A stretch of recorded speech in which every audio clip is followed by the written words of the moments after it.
الحمدللہ وکفا وسلام علی عبادہ الذین اصطفی۔ حدیث نبوی۔ قال رسول اللہ صلی اللہ علیہ وسلم احب الاعمال الی اللہ ادومها وان قل۔ اللہ کے نزدیک سب سے زیادہ پسندیدہ عمل وہ ہے جس پر ہمیشگی ہو اگرچہ وہ تھوڑا ہو۔ اس حدیث کا مطلب علماء فرماتے ہیں کہ آدمی جب کسی نیک کام کو شروع کرے تو اس کو چاہیے کہ وہ اس کو ہمیشہ کرے، درمیان میں نہ چھوڑے، اگرچہ یہ مقدار میں عمل تھوڑا ہی کیوں نہ ہو۔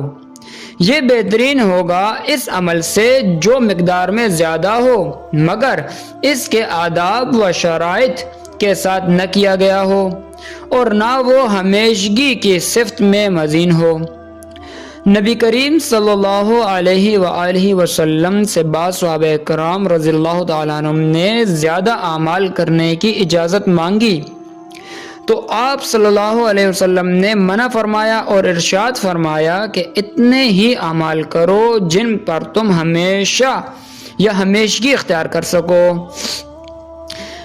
کسی نے حضرت عائشہ صدیقہ رضی اللہ تعالی عنہا سے پوچھا کہ آپ صلی اللہ علیہ وآلہ وسلم کا کوئی خاص عمل بیان کریں۔ اس پر حضرت عائشہ صدیقہ رضی اللہ تعالی عنہ نے فرمایا کوئی خاص عمل تو نہیں تھا، ہاں یہ ضرور تھا جس کام کو آپ صلی اللہ علیہ وآلہ وسلم شروع کرتے تھے تو اس پر ہمیشگی اختیار فرماتے تھے۔ اسی وجہ سے بعض عارفین سے منقول ہے الاستقامت فوق الکرامت، استقامت کرامت سے افضل ہے۔